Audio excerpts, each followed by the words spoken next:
Good evening and welcome to the Channel Studios here in London with your international news around the world in 5. Derek Chauvin, the former Minneapolis police officer convicted of murdering George Floyd, has asked a judge for a new trial. Find the defendant guilty. The legal team have filed court documents alleging misconduct by both prosecutors and jurors. I cannot breathe.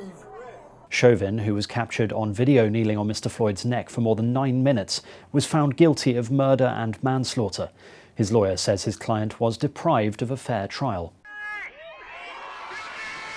The rare verdict against a police officer was considered a milestone in the racial history of the US and was widely applauded by Americans. Chauvin faces up to 40 years in prison.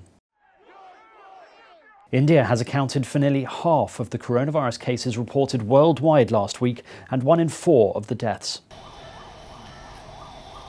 Indian Prime Minister Narendra Modi is accused of stifling dissent and choosing politics over public health amid a deadly pandemic.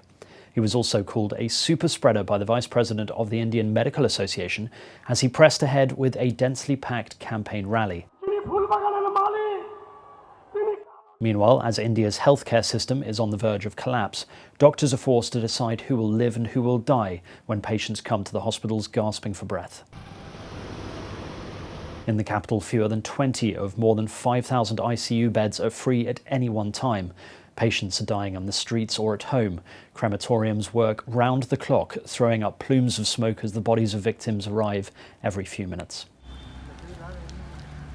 The entire Indian delegation in the UK for G7 talks has been asked to self-isolate after 2 of its members tested positive for COVID-19. India's foreign minister said he was made aware of exposure to possible COVID cases. He met in person on Monday with US Secretary of State Antony Blinken, but will now carry out all meetings virtually. India is not in the G7 group of nations, but delegates from the country were invited as guests. The talks this week are the first face-to-face meetings the G7 powers have had in more than 2 years. Several employees of a pharmaceutical company have been arrested in Indonesia for allegedly washing and reselling used COVID nasal swab test kits. Police said that up to 9,000 passengers at an airport in Medan may have been tested with the reused swab sticks. State-owned company Kimia Pharma is now reportedly facing a potential lawsuit launched on behalf of the travellers. It is believed the scam has been happening since last December at the Kuala Namu airport.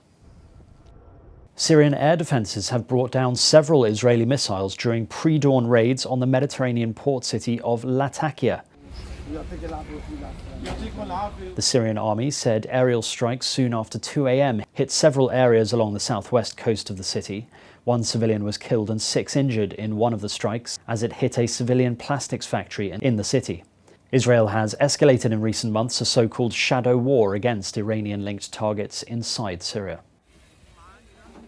A court in Egypt has ruled that the Ever Given will continue to be held as a dispute over compensation shows no signs of being resolved. The massive container vessel that blocked the Suez Canal in March is currently impounded in a lake between 2 stretches of the canal. The Suez Canal Authority is seeking almost $1 billion in compensation from the Japanese owner of the vessel. An appeal by the owner for the vessel to be released has been rejected for now. And finally, an Israeli artist has found a new, bizarre painting technique for his work. Instead of using a brush, he uses the cannon of an old World War II tank.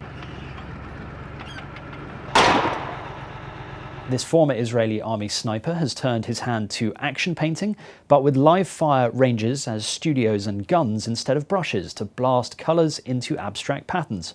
The artist shoots into bags of paint suspended between the muzzles and woodboard canvases.